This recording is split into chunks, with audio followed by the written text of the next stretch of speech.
आप सीधे अभिषेक में चाहूंगी पीछे की तस्वीरें दिखाइए। और सुबह एक रफ्तार जरूर देखने को मिली थी, लेकिन दिन चढ़ने के साथ थोड़ी सुस्ती आती गई। अब जबकि दोपहर के 2 बज चुके हैं, मतदाता घर से बाहर निकल रहे हैं या फिर नहीं? वोटिंग प्रतिशत आप जहां पर मौजूद हैं वहां का क्या बता रहा है?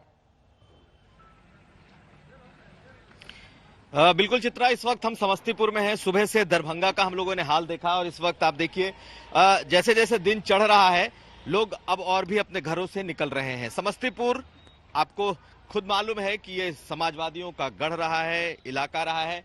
पिछली बार जो चुनाव हुआ था उस दौरान आरजेडी और जेडीयू ने लगभग सभी सीटें समस्तीपुर की जीती थी। धीरे धीरे इस वक्त भी मतदान का क्रम बढ़ता जा रहा है और लगभग जो स्थिति है यहां पर भी यही है। हम एक बार फिर से कहेंगे कि मतदान की स्थिति दिखा दें। मतदान के बाहर, मतदान केंद्र के बाहर भी लोगों की भीड़ है और लोग एक एक करके वोट करने आ रहे हैं। जो रफ्तार है मतदान की वो पूरे बिहार में लगभग इस वक्त 35% के आसपास है। कई सारे लोग इस तरफ भी मौजूद हैं जो वोटिंग कर चुके हैं या वोटिंग करने वाले हैं। कुछ लोगों से हम बात करने की कोशिश भी करते हैं। ये बताइए, ये तो समाजवादियों का गढ़ है, आप लोगों को क्या लगता है इस बार की क्या स्थिति रहेगी? इस बार बदलाव है, इस बार तेज रफ्तार की सरकार। आप क्या कहेंगे? बिल्कुल, इस बार बदलाव हो रहा है, दिख रहा है बदलाव। जो यहाँ पर बदलाव की बात हम कैसे समझें, क्योंकि ये जो स्थिति है पिछले चुनाव में यहाँ पर आरजेडी और जेडीयू ने ज्यादातर सीटें इस जिले में जीती थी। ये बताइए क्या रहेगा माहौल? एकदम बदलाव का माहौल है, पूरा माहौल। चित्रा देखिए, अभी बिहार में जो इस वक्त की स्थिति है, शाम होते होते ये जो मतदान का प्रतिशत है, उम्मीद ये की जा रही है कि मतदान का प्रतिशत भी कुछ बढ़ सकता है, क्योंकि लोगों की जो कतार है वो सुबह एक बार दिखी थी और अब शाम का वक्त है। इस दौरान भी लोग कतार में दिखाई देने लगे हैं। क्या होगा क्या नहीं होगा, मतदान केंद्र के बाहर तो लोग कुछ और बातें कह रहे हैं।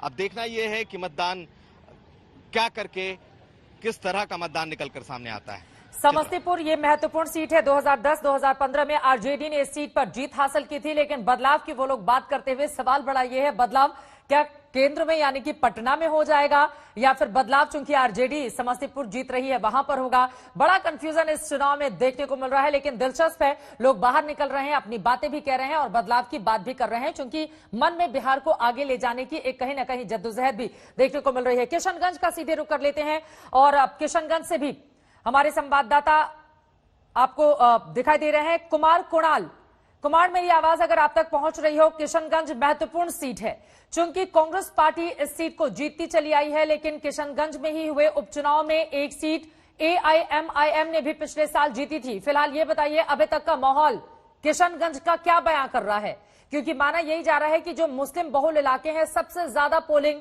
वहीं पर हो रही है। किशनगंज की कहानी क्या है?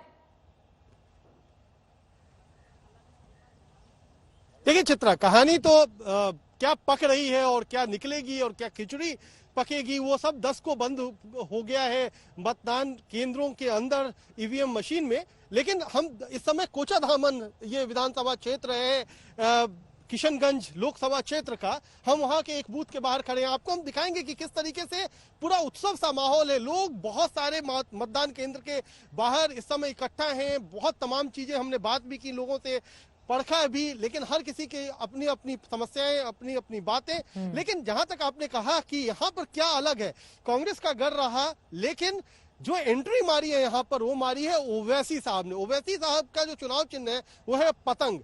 हमने पता किया तो लोग कह रहे हैं, कुछ लोग पतंग उड़ा भी रहे हैं, पतंगबाजी भी कर रहे हैं, लेकिन कहीं कहीं पतंग उतनी ज्यादा रफ्तार नहीं पकड़ रही है क्योंकि हवा उस तरीके का नहीं है। तो ये तमाम चीजें हैं, लेकिन एक बात तो माननी पड़ेगी कि त्रिकोणीय बनाया है ओवैसी साहब की पार्टी एआईएमआईएम ने। और जो यहाँ पर आपको हम थोड़ा रंग भी दिखा रहे हैं मतदान केंद्र के अंदर का, तो मतदान केंद्र के अंदर बीच में जब दोपहर थी तो वहां पर भीड़ छटने लगी थी, लेकिन अभी भी देखिए लोगों की आवाजाही शुरू हो गई है। लोग बड़ी तादाद में लोग जा रहे हैं, अंदर बाहर भी जा रहे हैं, वोट डालने का मन बना करके आए हैं, वोट जा रहे हैं। तो अब कतार दोबारा लगनी शुरू हो गई है और यही है कि 5 बजे तक सामान्य वोटर वोट डाल सकता है। बज रहे हैं लगभग 2, यानी 3 घंटे की वोटिंग बच गई है। तो उस 3 घंटे में और 5 से 6 जो कोविड से संक्रमित लोग हैं वो जा सकते हैं। तो 3 घंटे की भी हम बात करें अगर, तो बहुत ज्यादा इस इलाके में, खासतौर पर जो किशनगंज का इलाका है, मुस्लिम बहुल इलाका है, यहाँ पर दूसरे हाफ में वोटिंग की रफ्तार ज्यादा तेज होती है और यही उम्मीद है यहाँ पर कि रफ्तार पकड़ेगी और रफ्तार हमें अब दिखाई भी देने लगी है।